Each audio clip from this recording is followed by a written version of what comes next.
나이 들수록 내려놔야 할 게 있습니다. 그런데 많은 분들이 아직도 그걸 꽉 쥐고 계십니다. 바로 욕심입니다.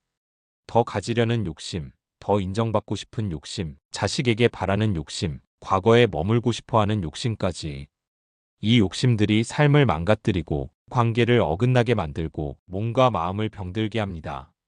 욕심은 젊을 땐 추진력이 되지만 노년에는 무거운 짐이 될 뿐입니다. 지금부터 말씀드릴 7가지 욕심 하나하나 내려놓을수록 여러분의 인생이 훨씬 가벼워지고 더 깊고 평온해질 것입니다.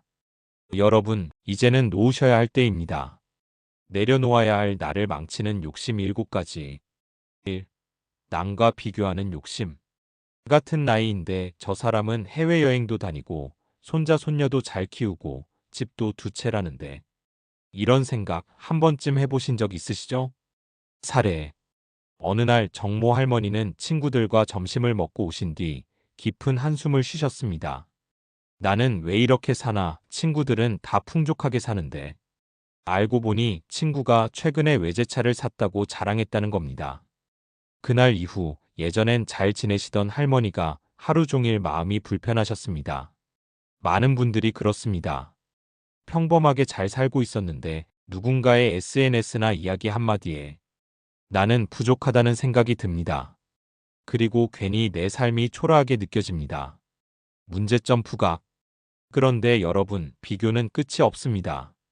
비교의 늪에 빠지면 감사 대신 불만이 자라고 평온한 마음이 흔들리며 자존감은 바닥을 칩니다. 남과 비교하는 마음은 결국 나는 지금 이대로는 안 된다는 자기 부정입니다. 이런 마음이 계속되면 심리적으로 우울해지고 인간관계도 틀어지기 쉽습니다. 전문가 조언. 심리학자 엘프리드 애들러는 말했습니다. 인간의 불행은 대부분 비교에서 비롯된다. 사람은 남보다 잘나야 행복한 게 아니라 어제의 나보다 오늘 더 성장할 때 행복을 느낍니다. 실천 가능한 해결책. 비교를 멈추기 위해선 자기 안의 기준을 세우셔야 합니다. 가장 좋은 방법은 매일 하루를 돌아보며 오늘 내가 해낸 일 한 가지를 적는 습관입니다. 예를 들면 오늘 30분 산책했다. 손주에게 따뜻한 말 한마디 건넸다. 오래된 친구에게 전화했다. 이런 작은 실천들이 모이면 나는 괜찮은 사람이라는 자기 인정을 되찾게 됩니다. 남과 비교하지 말고 어제의 나와 비교하십시오. 작은 한 걸음이라도 전진했다면 당신은 충분히 잘 살아가고 계신 겁니다. 2. 자식에게 너무 많은 걸 바라려는 욕심. 내가 너 키운 보람이 있어야지. 그 정도는 해줘야 효도 아니냐. 이런 말 속으로라도 자식에게 해보신 적 있으시죠? 사례. 김모 할아버지는 평생 일하며 자식 셋을 모두 대학까지 보냈습니다. 그런데 은퇴 후 자식들은 각자 바쁘다며 찾아오는 일도 줄고 용돈 한 번 안 준다고 속이 상했습니다. 마음속엔 내가 어떻게 키웠는데 라는 억울함이 점점 쌓여갔지요. 많은 부모님이 그렇습니다. 자식은 내 전부였고 그들을 위해 희생하며 살아왔습니다. 그런데 막상 나이 들어보니 기대와는 다른 현실에 서운함이 몰려옵니다. 문제점 부각. 하지만 여러분, 기대가 크면 실망도 큽니다. 그리고 그 실망은 잔소리, 섭섭함, 감정의 벽이 되어 자식과의 관계를 멀어지게 합니다. 또한 부모의 기대는 자식에게 부담이 됩니다. 그 부담은 결국 피로와 거리감으로 이어지지요. 전문가 조언. 가족 상담 전문가들은 이렇게 말합니다. 자식은 나의 작품이 아니라 독립된 인격체입니다. 사랑은 주는 것이지 거래가 아닙니다. 무언가를 바라고 주는 순간 그건 사랑이 아니라 요구입니다. 실천 가능한 해결책. 첫째, 자식에게 무엇을 기대하기 전에 감사한 것부터 적어보십시오. 예를 들면 그래도 잘 자라줘서 고맙다. 전화 한 통이 고맙다. 내가 이렇게 건강하게 살아있는 것도 자식 덕분이다. 둘째, 자식과의 관계에서 기대 대신 응원을 선택하십시오. 너 잘하고 있어. 엄마는 늘 믿는다. 바쁘더라도 건강만 챙겨라. 이런 말 한마디가 자식의 마음을 움직입니다. 그리고 그 마음은 언젠가 반드시 돌아옵니다.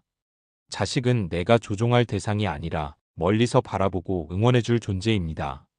기대보다 응원, 요구보다 이해를 선택하십시오. 그것이 진짜 어른의 품격입니다. 3. 과거의 명예와 지위에 집착하는 욕심. 내가 한때는 과장이었어. 내 밑에 몇 명이 있었는데 말이야. 이런 말 습관처럼 자꾸 하게 되시나요? 사례. 박모 어르신은 은퇴 전 공기업에서 부장으로 일하셨습니다.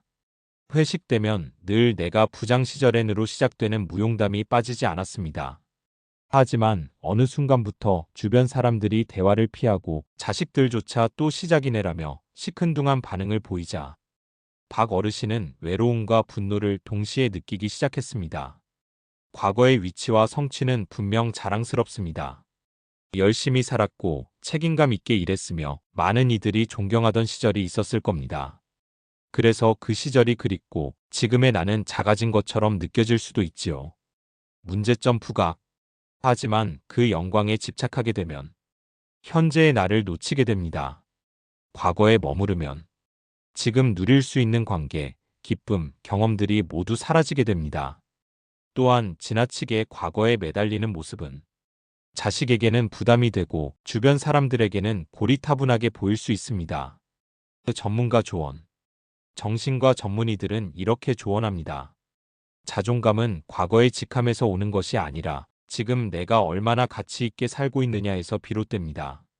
나이 들어서도 존경받는 분들은 지금도 의미 있는 삶을 살고 있는 분들입니다. 실천 가능한 해결책.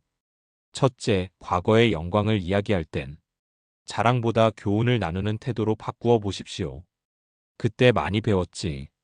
지금 생각하면 사람 덕분에 잘 지낸 것 같아. 이런 말은 오히려 더 진정성 있게 다가옵니다. 둘째, 현재의 역할을 새롭게 만드십시오. 도서관 자원봉사, 경로당 글쓰기 모임, 손주 육아 돕기. 이 모든 것이 지금의 나를 만들어주는 자존감의 뿌리입니다.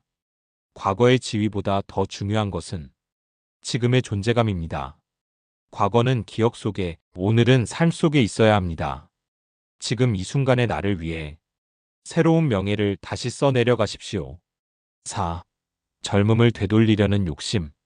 주름을 없애주는 화장품, 기적의 관절약, 젊어지는 운동법.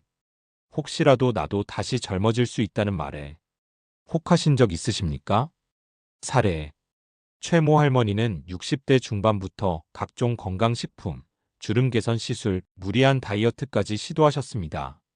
하지만 무릎 통증은 심해졌고 어느 날은 쓰러져 병원에 입원까지 하게 되셨습니다. 결국 의사에게 이런 말을 들었습니다. 할머니는 지금 젊어지려고 몸을 망치고 계십니다. 나이 들수록 거울을 보며 깜짝 놀랄 때가 있습니다. 주름살, 흰머리, 느려진 몸. 예전의 나와 지금의 나 사이의 괴리감. 그래서 어떻게든 되돌려보고 싶다는 욕심이 생깁니다. 문제점 부각. 하지만 젊음을 되돌리려는 그 욕심이 오히려 지금의 건강과 자존감을 망가뜨립니다. 몸에 무리를 주고 늘 지금의 나는 부족하다는 결핍감에 시달리게 됩니다. 심지어 주변 사람들은 젊어지려 애쓰는 모습을 불편하게 느끼거나 안쓰럽게 바라보기도 합니다. 전문가 조언. 노화 전문가들은 말합니다. 노화는 질병이 아니라 자연스러운 과정입니다. 억지로 되돌리는 게 아니라 지혜롭게 관리하는 것이 핵심입니다. 노년의 멋은 젊음의 흉내가 아니라 여유와 균형에서 나옵니다. 실천 가능한 해결책. 첫째, 젊음을 되찾는 대신 품격을 키우는 방향으로 바꾸십시오. 옷차림을 단정하고 편안하게, 말투를 부드럽고 지혜롭게, 걷는 모습에서 당당함을. 둘째, 건강은 무리하지 않고 일상 속에서 지키십시오. 매일 30분 걷기, 규칙적인 수면, 과하지 않은 자연식 중심 식사. 이런 생활이 오히려 활력과 젊은 인상을 줍니다. 젊음을 되돌리려 애쓰기보다 지금 이 순간을 품격 있게 살아가십시오. 진짜 멋진 사람은 나이 들어도 자연스럽고 당당한 사람입니다. 5. 인정받고 싶다는 욕심. 내가 이렇게 말했으면 좀 들어줘야지. 나 없었으면 어떻게 살았겠어? 혹시 이런 말 자주 떠오르시진 않습니까? 사례. 윤모 어르신은 가족 모임 때마다 본인의 말에 집중하지 않으면 얼굴을 붉히십니다. 심지어 다들 나를 무시하는 거냐? 며 자리를 박차고 나가신 적도 있었습니다. 하지만 가족들의 속마음은 이랬습니다. 아버지는 항상 인정받고 싶어 하셔 피곤해. 결국 소통이 끊기고 외로움만 깊어졌습니다. 우리 모두는 인정받고 싶은 마음이 있습니다. 특히 젊을 때 책임지고 살아온 분일수록 그래도 내가 뭘 좀 했다는 말을 듣고 싶어 하십니다. 그런데 현실은 다릅니다. 자식도 주변도 바쁘고 냉담합니다. 그래서 점점 억울하고 외로운 감정이 쌓이게 됩니다. 문제점 부각. 문제는 인정받고 싶다는 욕심이 표현되지 않을 때 섭섭함으로, 과하게 표현될 때는 잔소리로 비칩니다. 그리고 그것은 결국 사랑받지 못한다는 오해로 이어지고 가족과의 관계까지 어긋나게 만듭니다. 그 전문가 조언.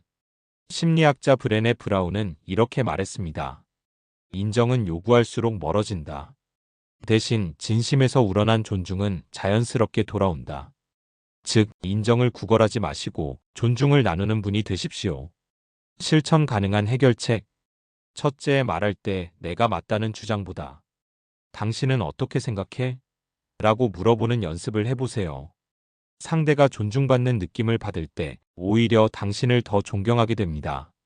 둘째, 작은 칭찬과 관심을 먼저 건네십시오. 내 생각 좋다. 요즘 열심히 사는 모습 보기 좋다. 이런 말 한마디가 관계의 온도를 바꿉니다. 그리고 그 따뜻함은 결국 본인에게 다시 돌아옵니다.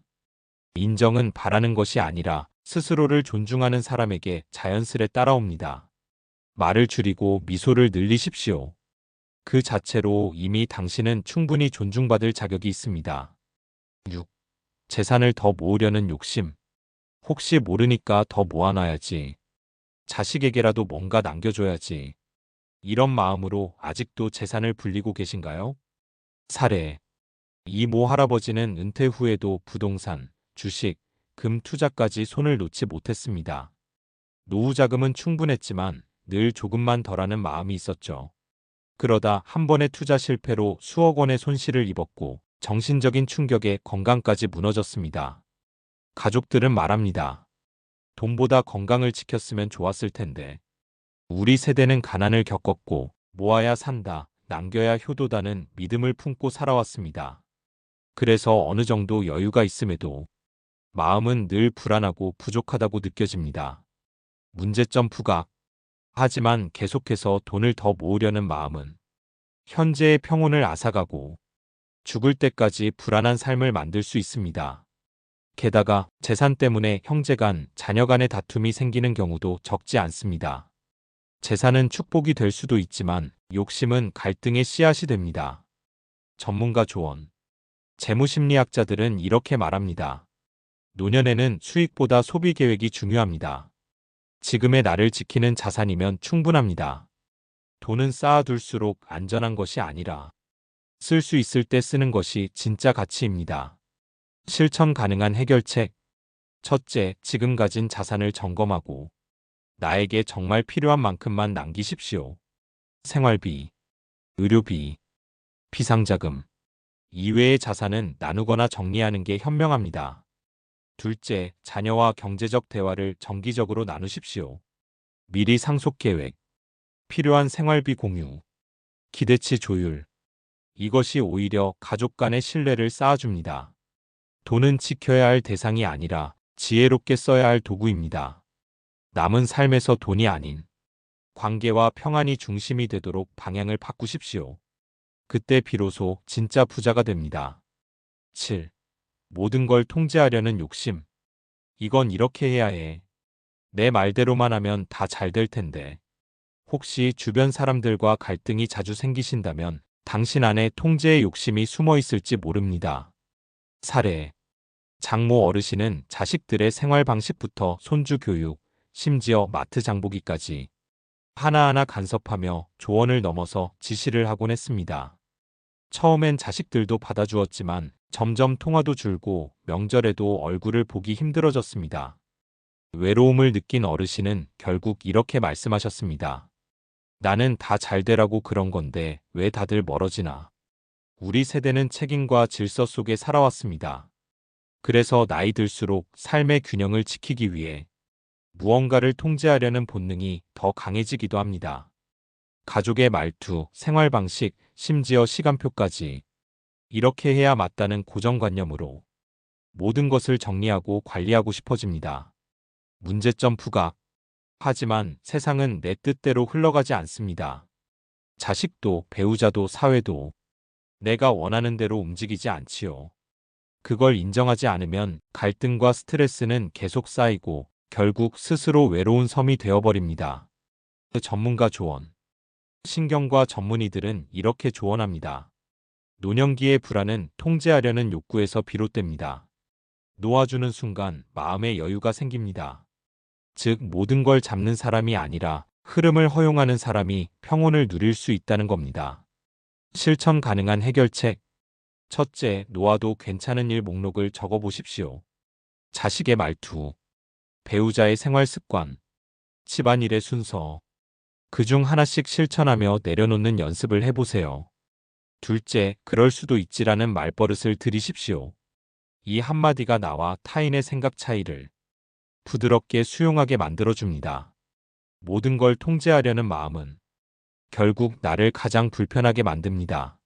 놓을수록 자유롭고 내려놓을수록 사람들과의 관계는 다시 따뜻해집니다. 이제는 꽉 쥔 손을 펴고 흐름에 맡겨보는 지혜를 선택하실 때입니다. 여러분, 오늘 함께 나눈 7가지 욕심 어떠셨나요? 우리가 살아온 세월만큼 마음속에 욕심도 깊게 자리 잡았습니다.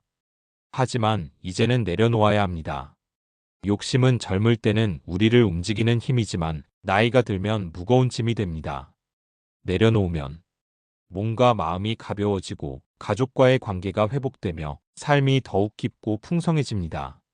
남과 비교하는 마음, 자식에게 너무 많은 기대, 과거의 명예에 머무는 것, 젊음을 되돌리려는 무리한 욕심, 인정받고 싶어하는 마음, 재산을 쌓으려는 불안, 그리고 모든 걸 통제하려는 마음까지 하나하나 내려놓을 때마다 내 안에 새로운 여유와 평화가 자라납니다.